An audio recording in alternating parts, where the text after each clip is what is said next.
Faites voir votre drapeau. Faites voir votre drapeau là. Vous êtes de la Côte d'Azur? Oui. Ah, vous venez d'où vous? Du Var. Oh là là là là. Oh, c'est loin. Hein. Ouais. Je sais. Il y a le Lavandou Ça là-bas. fait que 3 fois que je monte. Le Var, il y a le Lavandou, non? C'est dans Oui, mais moi en plus je viens de la montagne du Var, donc du nord du Var. Ah oui, ça s'appelle La comment? partie montagne. C'est les gorges du Verdon. Ça Ah, vous parle un peu? Voilà. Ouais, mais vous qui faites les gorges du Verdon, tout ça, vous pouvez pas prendre 3 ou 4 passagers. Des fois, c'est tellement long d'aller en chercher un, de revenir. Comment vous pouvez aller Non, c'est l'inverse. C'est l'inverse. On fait beaucoup de simultanés. Ah, vous faites, ah oui, vous faites Parce qu'on n'est pas nombreux. Vous groupez alors. Et on est obligé. Ah bon, et ça se passe, ça va. On n'est pas nombreux. Quand on les descend à Draguignan, on fait 40 bornes pour les descendre à Draguignan. Tout se fait sur... beaucoup de choses se font sur Draguignan. Et j'ai les départs de 7h, les départs de 8h et les départs de 9h. Ah on ouais. est 2 à 7h, 3 à 8h. Comment? Ah ouais, moi j'ai fait les stats, je fais 37% de simultanés dans l'année. Par force des choses aussi. En termes d'abattement, donc moi et mon conjoint, les deux sur notre village, donc tous les deux, on a fait en valeur, en euros, on a fait économiser 15 000 € chacun en abattement de simultané à la Sécu. Ah ouais, 30 000 €. 30 000 €. On fait tous les deux en moyenne 37% du simultané. Et on fait d'ailleurs, on fait 37% seulement, je dis bien seulement, de courses directes, de courses en C.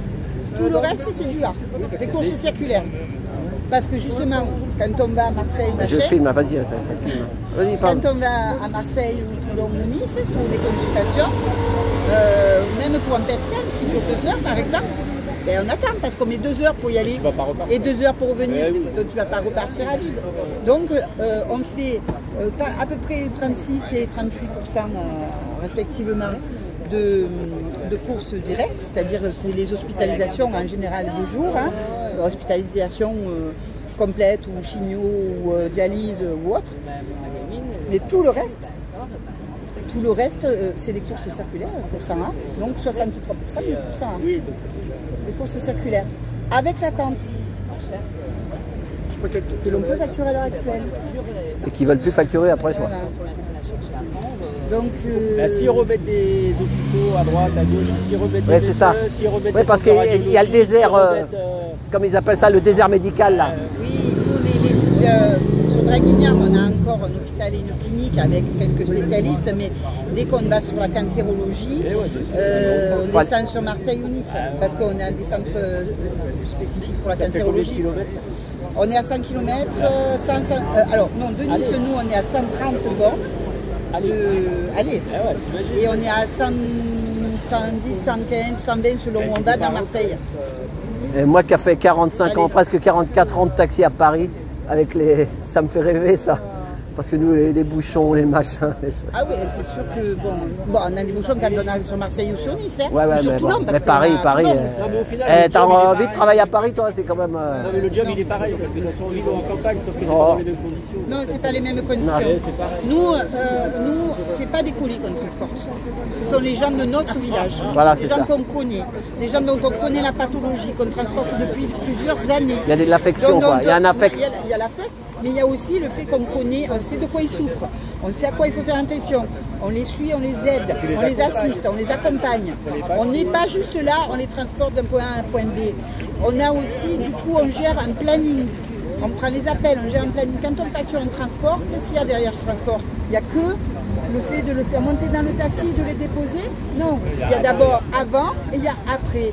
Il y a toute la partie avant où tu vérifies. Est-ce que vous avez la prescription de transport? Oui. Est-ce que vous pouvez la prendre devant vous? Oui, on va la checker ensemble. On check que tout est OK. Qu'on voit si c'est bien les bonnes conditions, si tu as droit à la prise en charge, si c'est un VSL ou si c'est une ambulance qui est préconisée. Donc on check tout ça. Donc vous avez rendez-vous où? Pourquoi? Avec qui? Dans quel service? Pour évaluer la durée sur place, l'attente, etc. Donc on fait tout ça à chaque prise de rendez-vous. Après, on fait le planning, on régule, on voit avec les collègues du secteur pour optimiser. Ensuite, on transporte la personne et au retour de la personne, après on facture. Et la facturation, ça c'est autre chose, c'est parce que ça prend du temps de facturer. Hein.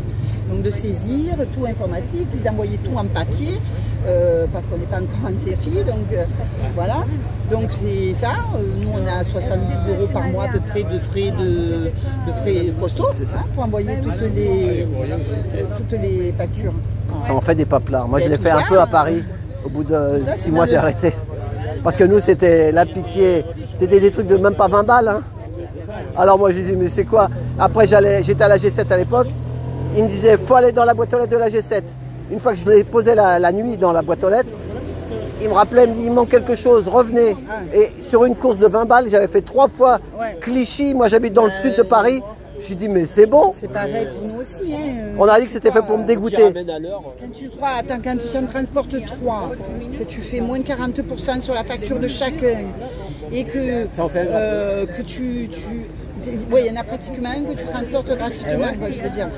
Tu les prends alors, encore si tu les prends dans le même village. Voilà. Mais après, si tu les déposes à différents endroits, tu attends dans le premier, etc. pour le retour en fait. Mais tu arrives à. Ils sont à l'heure le premier? Tu calcules. Ils sont. Ah oui. Non, mais tu calcules tout. C'est-à-dire que le premier que tu vas déposer, tu calcules, c'est celui qui a le rendez-vous en premier. C'est ça. Mais tu vas calculer que celui que tu dois accompagner dans le service pour faire les formalités et tout, tu vas d'abord déposer les 2 autres. Tu penses que tu vas déposer les 2 autres parce que tu vas garder dans la voiture en dernier celui que tu dois accompagner dans le service. C'est tout un... Ce que les plateformes ne feront pas. Ce que les plateformes font, bah, ça c'est clair. Quand tu prends l'accompagnant, le mari ou l'épouse... Ça aussi, parce que les accompagnants, bizarrement, les accompagnants, ce sont les personnes fantômes. C'est-à-dire, ils n'existent pas. Alors que, en fait, quand tu transportes une personne qui a la maladie d'Alzheimer, très souvent, elle est accompagnée par son mari, par le père, la fille, voilà. Donc, toi, on parle sans être macabre, tu as déjà été à des enterrements de patients, toi? Ah ben oui, bien sûr. Voilà, c'est ça. Ben, c'est ce qu'il y aura peu après. Il n'y a plus d'humain, tu es humaine, en fait, tu es humaine. Il y a aussi le coût psychologique. C'est ça. Parce que là, on en a perdu un la semaine dernière. On a perdu un patient la semaine dernière. Qui était d'ailleurs le premier taxi de Régus de notre village. Ah, c'était un taxi en plus? C'était un taxi. C'était le premier taxi qui a fait du médical chez nous, à Régus. Et malheureusement, il est décédé cette semaine. Ça te fait quelque chose, tu peux pas. Bah, c'est ça. Tu vois, c'est aussi un coup psychologique quand même, parce que on est une éponge aussi. C'est ça, voilà. Tu sais, tu es empathique, l'empathie, c'est ça. Marseille ou à Nice, 2 heures aller, 2 heures retour. Les gens, ils t'écoutent, ils te parlent, et toi tu les écoutes, tu vois. Des fois, tu es leur seule conversation de la semaine. C'est ça, c'est ça. Tu sais, véritablement. Il y a les gens, quand ils ont des maladies, des cancers par exemple, tu sais, des fois, c'est compliqué pour eux d'en parler tout le temps à la maison. Parce que la maladie, sinon elle prend toute la place. Alors, ils en parlent plus ou moins à la maison. C'est ça. Mais quand ils sont avec nous à bord, ils vont en parler. Parce qu'ils ont besoin d'en parler. C'est ça les soulage un peu. Tu vois ce que je veux dire? Ils se soulagent. Donc il y a tout ce côté humain qui n'est pas du tout pris en compte en fait, dans notre métier. On ne réalise pas ce qu'on fait. On est à la fois assistant social, on est à la fois psychologue, on n'est pas que taxi. Dans les campagnes, dans les villages, je ne dis pas dans les villes, parce que dans les villes, peut-être que tu connais moins. Quand c'est des grosses sociétés de taxi, peut-être que tu connais moins les gens, tu vas les prendre que occasionnellement, donc c'est peut-être pas le même rapport. Mais tu sais, il y a aussi l'inquiétude là. Parce que comme on est leur taxi, qu'on est aussi les gens de leur village, tu sais, ils sentent l'inquiétude. Ils sont inquiets parce qu'ils savent comment, ils nous disent mais comment on va faire si nous disparaissons? Comment on va faire? Parce que ils ont la famille qui est loin, ils n'ont pas l'enfant ou le fils, machin. C'est ça, des fois ils travaillent à Paris, ils travaillent dans les grandes villes. Quand on a fait grève la première semaine qu'on a annulé tous nos transports, tu sais combien ça nous a coûté? Une personne que tu connais, que tu l'appelles et tu lui dis demain pour ta chimio, je ne peux pas te transporter. Est-ce que tu peux te débrouiller? Je vais annuler ma chimio, je vais voir avec le voisin, machin. Mais les voisins, ils sont des fois aussi vieux qu'eux et parfois en incapacité de conduire. Donc en fait, il y a des personnes dans ces villages qui sont très isolées en fait. Et en plus, je ne te parle même pas du fait qu'il n'y a pas de médecin à la ronde, qu'on est en désert médical, qu'on n'a même pas les médecins généralistes, qu'on est en sous-nombre en termes de médecins généralistes. En fait, nous, on est tous les jours confrontés aux problèmes que eux ils montrent ça, ils disent ouais, il faut prendre les transports en commun. Les Transport en commun, il n'y a pas de il y transport a en une commun chez moi. augmentation des transports médicalisés. Déjà, moi, quand j'entends ça, j'aimerais qu'ils se posent la question pourquoi il y a 47% d'augmentation de transports médicalisés en plus. Il n'y a pas quelques malades. En fait, tu vois, il faut. C'est ça, Il y a des Attends, calculs à faire. là, c'est exceptionnel, c'est 45% d'augmentation, c'est exceptionnel parce qu'il y a eu deux variables là qui ont fait exploser le coût du taxi. La première variable, c'est la disparition des VSL. Dans beaucoup de départements, il y a un grand nombre de VSL qui ont disparu parce qu'ils n'étaient plus du tout rentables. Dans les sociétés d'ambulance. Ah ouais, ils gagnaient pas, c'est pour ça qu'ils ont arrêté. C'est vrai, dans le temps, je me rappelle, moi, les VSL. Tu as des sociétés d'ambulance qui les conservent, qui les conservent. C'est le cas, nous, à Draguignan. Mais ils font que les petits trajets. Que sur un périmètre de 20 km. Au-delà de 20 km, ils sont plus rentables. Donc, ils ne font pas. Donc, tous les gens qui étaient transportés avant en VSL, ils ont été transportés par qui ces dernières années? Quand des sociétés dans les Alpes-Maritimes, ils ont supprimé pratiquement tous les VSL. Qui c'est qui transporte du coup ces gens-là? Ben, c'est le taxi. C'est-à-dire que le taxi, maintenant, il se retrouve à transporter des gens qui étaient transportés avant un VSL. Et donc, il te dit, le coût du VSL a diminué. En même temps, le coût du taxi a augmenté. Ça a basculé. Bien sûr, ça a basculé. Mais tu crois qu'on est débenés, qu'on ne sait pas observer les choses, qu'on Mais ne t'as connaît pas fait de grandes écoles. qu'il y a déjà pas... Eux, ils ont fait des grandes Ouais, c'est ça, ils ont fait des grandes écoles. Ils ont fait l'ENA. Alors excusez-moi, mais moi j'ai fait des études Non, supérieures. J'ai fait des études supérieures, donc j'ai été enseignante dans ma vie, tu vois. Donc du coup, je sais bien analyser les choses. Donc il n'y a pas de souci. Je comprends les choses et je sais analyser. Je suis chef d'entreprise comme tout un chacun ici. Et donc on sait gérer notre entreprise, d'accord? Donc c'est pour ça qu'on est inquiet d'ailleurs, parce qu'on sait ce que ça va, l'impact qu'il va y avoir sur notre...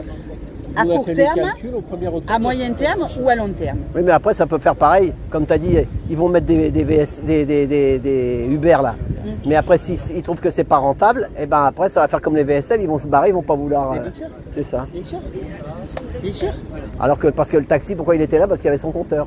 Mais eux, ils veulent enlever le compteur. Mais le taxi, ce que je te disais tout à l'heure. Ils veulent nous mettre la tarification, une tarification similaire à celle du VSL. C'est pas que le Ah coût ouais. financier, là, Voilà. qui veulent faire disparaître complètement. C'est ça. C'est ça. Ils veulent plus de corporation qui peut les emmerder comme ça. S'ils veulent plus d'indépendants. C'est ça.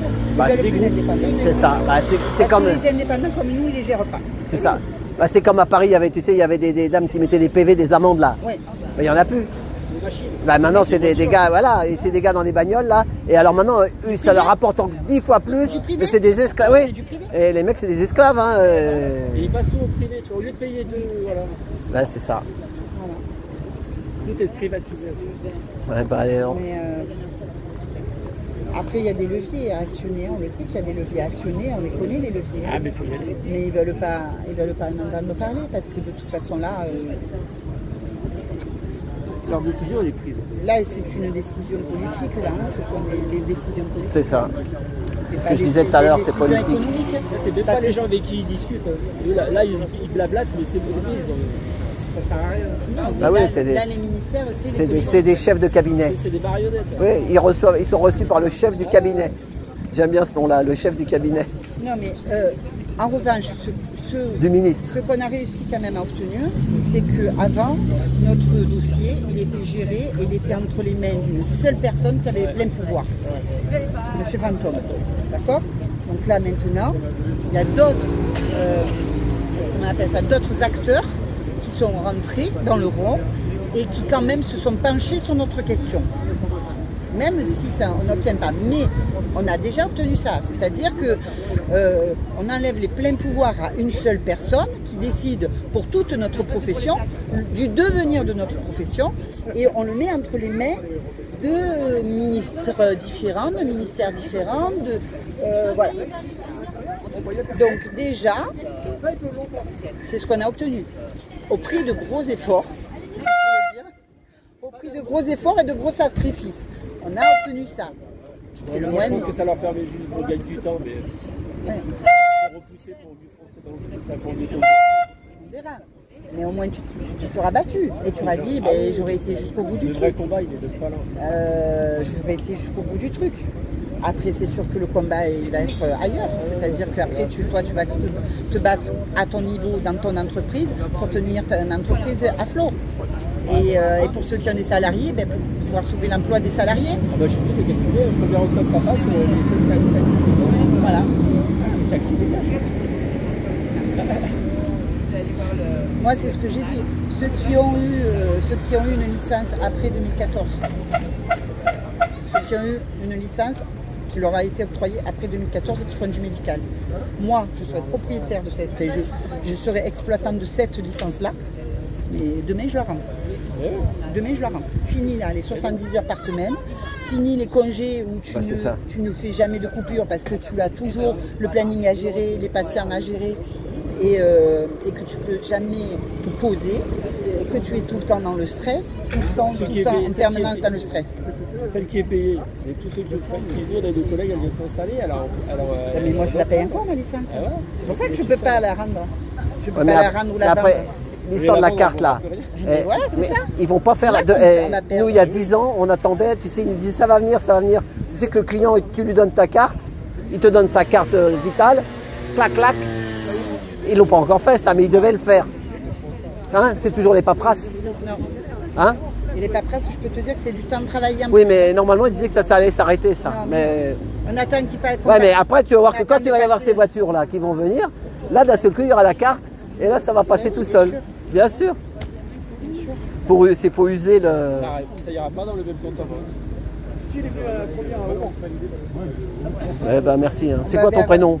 Véronique. Ah bah ma soeur s'appelle Véronique. On va, de toute façon... Et toi, ton prénom c'est comment? On va vers... Comment tu dis? Benjamin. Benjamin, ok. On va Moi, vers l'ubérisation de toute façon du transport médical. Mais de tout le monde. Mais on sait que ça ne tiendra pas.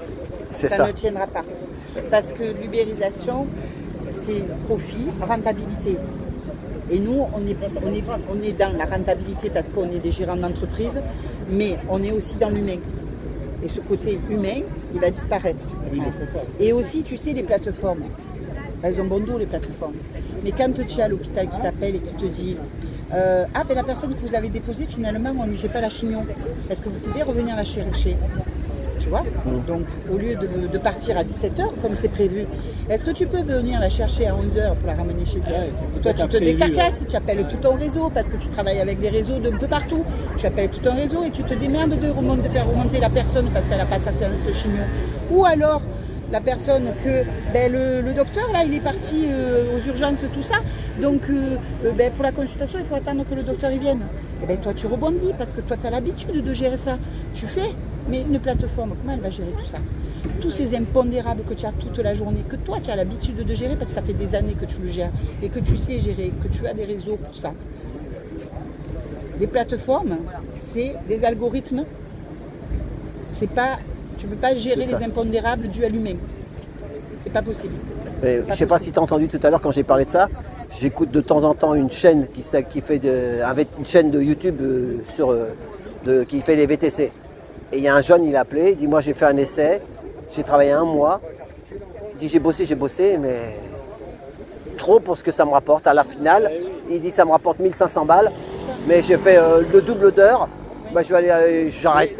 Le client, là, le client patient, il va devenir le colis de sushi en fait. En fait, c'est les mecs à vélo qui touchent. C'est ça, mais qui ne parlent même pas le français, il y en a. Voilà. Ils ne parlent pas le français, les gars. C'est les esclaves. C'est les esclaves, voilà. En fait, c'est pas ça le non, mais le gars, il ne veut pas travailler 70 heures pour 1500 balles. Et 1500 balles, il ne veut pas travailler 70 heures par semaine pour 1500 balles. Une voiture à entretenir, c'est pas un vélo. C'est ça. Nous, entre parenthèses, on travaille déjà 70 heures par semaine. Mais je le sais. Oui, on est déjà à un taux horaire qui doit être aux alentours de 7 €. Ah, mais si tu ramènes au taux horaire, au taux horaire, on est largement en dessous du SMIC. On s'en sort parce qu'on travaille 70 heures. C'est ça, on fait des heures. Moi, c'était pareil. Parce qu'on travaille 70 heures et plus par semaine. Comme je dis, des fois, j'ai passé, ils me disaient eh bien, vous avez eu le temps de manger? Non, j'ai pas eu le temps de manger. Mais vous avez démarré à quelle heure ce matin? Je démarrais à 7 h. Hein, vous finissez à quelle heure ce soir? Je sais pas. Normalement, je devrais finir vers 19-20 h. Ah ouais, quand même. Pétard, vous savez pas ce que c'est 35 heures. Alors je leur dis, ah si, je sais. Parce que c'est 2 fois dans la semaine. Je l'ai fait 2 fois par semaine. C'est ça, c'est ce qu'on disait nous aussi. Ce que c'est 35 heures, je l'ai fait 2 fois par semaine. Et on te traite de Français qui ne travaillent pas. Voilà. C'est ça. C'est ça. C'est ça. Bon, eh ben, messieurs, si vous nous regardez, les grandes écoles, ENA, Polytechnique. Eux, il faudrait qu'ils aillent travailler parce que eux, s'il y en a qui ne travaillent pas, c'est bien eux. Eux, ils ne connaissent pas le travail. Ouais, moi, j'en prenais dans mon taxi avec G7. Eux, ils y connaissent rien. Moi, je prenais Polytechnique. L'Assemblée nationale, ils faisaient ça il y a 20 ans en arrière. Hein. Quand il y avait les sessions de nuit, ils avaient un bon de transport. et ben sur le même bon de transport, ils essayaient de dire bon, tu vas dans quel coin? Et on en prenait 2 ou 3 comme ça. Ah oui? Ah oui, oui, oui. Il y a 20 ans. Hein. Et ils se faisaient payer leur transport. Ah bah oui, parce qu'il n'y a plus de transport. Non, non, c'est parce qu'à partir de minuit, ils finissent 2h, 3h du matin. Et qu'il n'y a plus de métro. Et comme ils viennent en métro. Ils ne peuvent pas payer leur taxi, ils n'ont pas d'argent. Bah, il y en a, ils habitent. Non, non, ça a toujours été comme ça. Au Sénat, pareil. Au Sénat aussi. On leur enlève à eux, puis on leur laisse aux patients. Voilà, c'est ça. Voilà. Hein, aux malades, Ils sont jeunes, ils sont vaillants. besoin dans les campagnes. Et comme ils disent, les VTC, c'est pas moi qui le dis, les VTC, ils disent Uber, tout son pognon là, qu'il emmène dans les paradis fiscaux, et ça, c'est eux qui le disent, c'est pas moi. Hein. Et qu'ils en ont marre et qu'ils disent les VTC veulent un numerus clausus. Ah ben oui, bien sûr. Ouais, ben après, il faut arrêter de pleurer parce qu'ils savaient très bien où ils mettaient les pieds au départ. Ah ouais, mais bon, au départ, tu veux la main, après tu prends le bras. Tu sais, c'est les jeunes. On leur a fait miroiter des trucs aussi. Justement. On leur a promis un paradis Voilà. pas un paradis fiscal, mais un paradis C'est travail, ça, tu vois. c'est ça. Il va être bien, il va être libre. Tu vas travailler, tu vas voir avec une belle voiture, le beau costume et tout. Tu rentres dans une autre dimension là. Mais sauf qu'on lui a pas dit, on lui a pas dit, tu vas travailler 70 heures, tu vas donner 25% de ton chiffre d'affaires à Uber. Plus ils payent la TVA en plus, je crois le gars. C'est pas eux c'est pas Uber, eux ils doivent payer la TVA. Non, Ah ouais. alors la plupart sont en micro-entreprise, donc ils ne sont pas assujettis à la TVA. Non, mais après ils dépassent le chiffre, s'ils dépassent S'ils le chiffre. dépassent le chiffre, Ouais. ils sont assujettis à la TVA. Mais le pire, c'est ça, c'est qu'en plus, la micro-entreprise, c'est pas un vrai statut. Ils n'ont pas une réelle protection sociale. La tu vois. retraite, il n'y a rien. Non, mais ils n'ont pas de protection sociale, ils n'ont pas de cotisation retraite digne de ce nom. Donc en plus, ces mecs-là, ils travaillent dur pour gagner peu et tout ça. Parce que au bout du compte, nous, c'est contre les plateformes qu'on est remonté. C'est ça. C'est pas contre Ah, le mais petit c'est pas tant VTC que qui ça. travaille. C'est ça.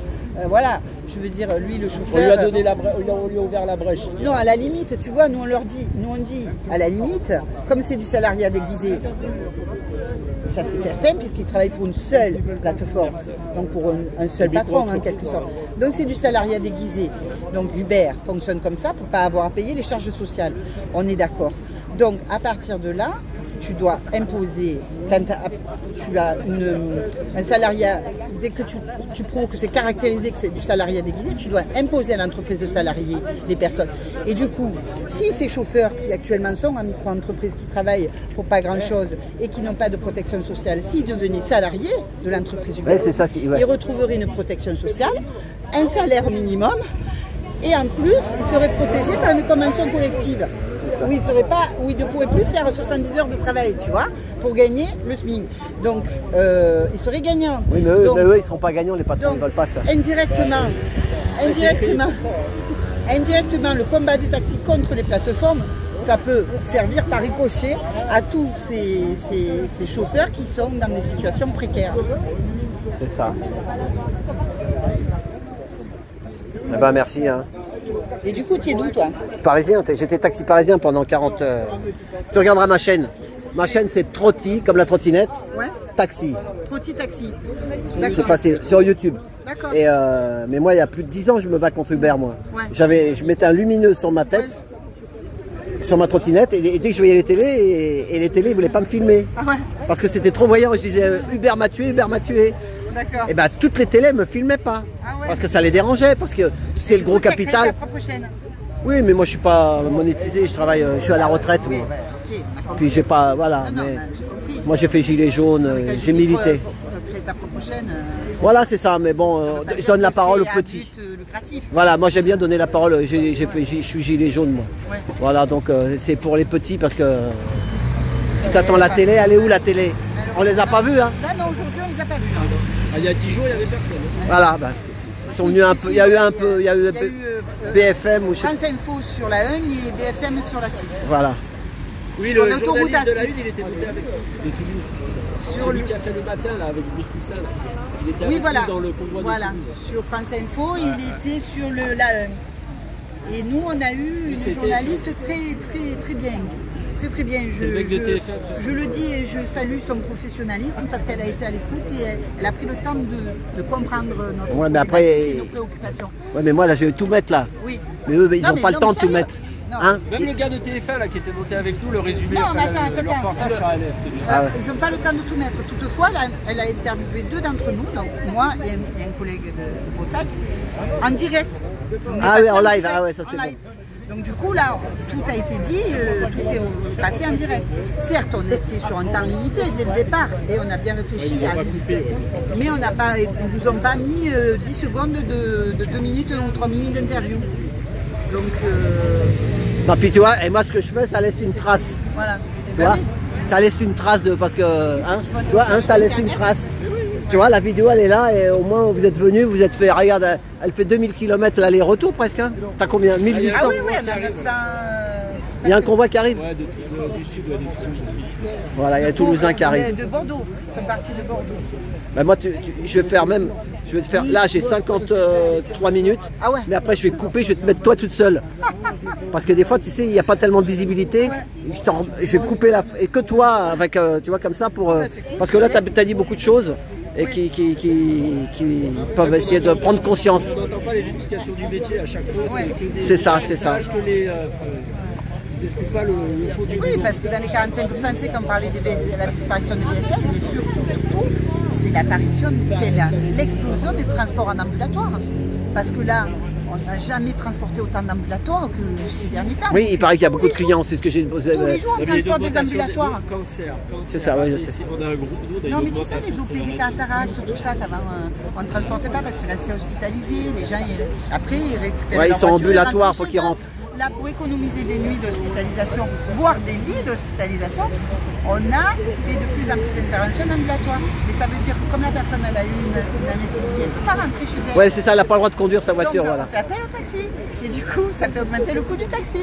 Mais par ailleurs, mais dans le même Non mais temps, on quand tu dis économise l'augmentation du coût du taxi, c'est pas ton coût à toi, c'est le coût de la facture. transport. Voilà, c'est ça. Transport. Voilà, du transport, parce que plus il y a de Non, mais transporté, dans les fameux plus ça coûte cher. 45%, tu vois. Mais ce coût-là, je suis persuadée qu'il peut se stabiliser. Du fait que les 2 grosses variables, c'est-à-dire les ambulatoires, à un moment donné, tu ne peux pas faire plus d'ambulatoires que ce qu'on fait actuellement. Donc ça va se stabiliser. Et les VSL, le fait que les VSL aient un peu disparu, ça aussi, c'est fait, maintenant c'est fait. Donc ça va se stabiliser. C'est une augmentation de 45%. Là, il faudrait voir sur l'année 2023-2024, quelle est l'augmentation. Ah, c'est ça. Si elle est dans la même courbe ascendante ou si ça commence à se stabiliser. J'ai parlé avec des taxis du centre de la France. Oui. J'ai coupé le truc, il m'a parlé et il m'a dit qu'il n'arrive pas à fournir des fois. Il y a trop de malades. Il est obligé d'appeler d'autres collègues. Il y a énormément d'augmentation de plus en plus. Tu sais, ce qui est très inquiétant. On ne peut pas tout dire, hein, ne dis pas trop de trucs, tu sais qu'il ne faut pas dire. Non, mais ce qui est très inquiétant, ce qu'on voit qui est très inquiétant, c'est le nombre. On transporte de plus en plus de gens jeunes. Ah oui, c'est ça. Ah ouais, ça c'est. Dans le temps, il n'y avait pas ça, c'est ça. C'est-à-dire des 30. 45, on en transporte de plus en plus à Ah ouais. le cancer. C'est vrai que dans le temps, c'était beaucoup des papis, des mamies. Voilà. Donc on transporte actuellement les papis et mamies boomers, tu sais, ceux qui sont nés après-guerre et qui rentrent dans l'âge maintenant, qui ont dépassé Et les 70 ans. maintenant, on va arrêter là. Il y en a qui sont malades, mais ils ne savent pas trop ce qui leur tombe sur la tête. Et Ouais. voilà. On n'en dira pas plus. Voilà. Mais Bah, merci. de toute façon, le nombre de cas de cancer a augmenté. C'est ça, c'est ça. Mais les statistiques ont été établies, c'est pas moi qui les ai établies. Alors, bah, mangeons des légumes surtout. Sans pesticides. C'est ça. Sans pesticides. Eh ben, Bon, merci. écoute, Hein. bonne Merci. journée à toi. Merci. Et puis on va... Voilà, on va attendre les collègues. Ouais. Voilà, et on va finir sur ton sourire. J'espère. Et moi, je dirais sur tout ça, vive la France. Ouais. Qui travaille.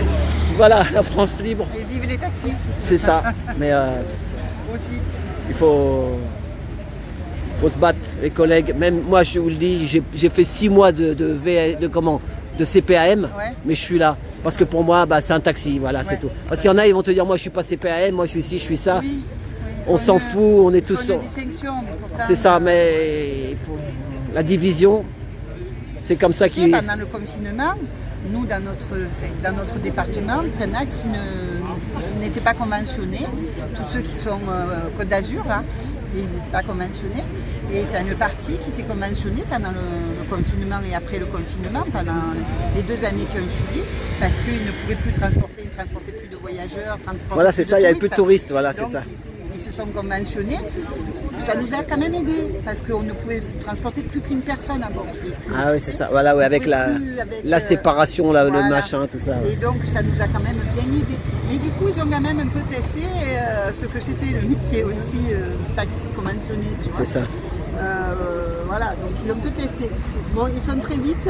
Ils sont repartis sur la croisette. Ils sont partis sur la croisette. C'est quand même plus sympa de transporter des touristes. Hein. C'est ça. Plus simple aussi, hein, beaucoup plus simple. C'est ça. Ouais, t'as pas tout le travail. Bah, moi, à Paris, je faisais beaucoup de touristes aussi, moi. Ouais.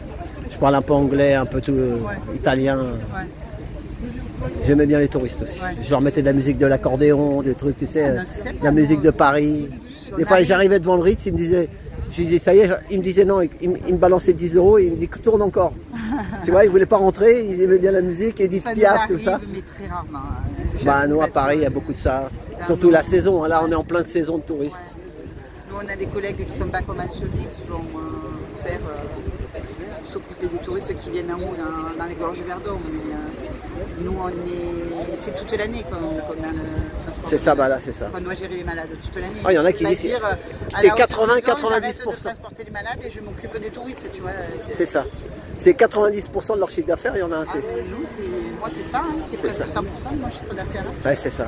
C'est 100%, mais pour autant, j'ai pas l'impression d'être rentière de la sécurité sociale, comme certains disent. Et ben, c'est ça. Parce que je savais pas que les rentiers faisaient 70 heures de travail, tu vois. C'est ça. Ah, ça y est, ils arrivent. Voilà. Ah. Bon, bah, attends, on va les mettre dessus. Je vais les mettre sur ta fin de vidéo. Merci.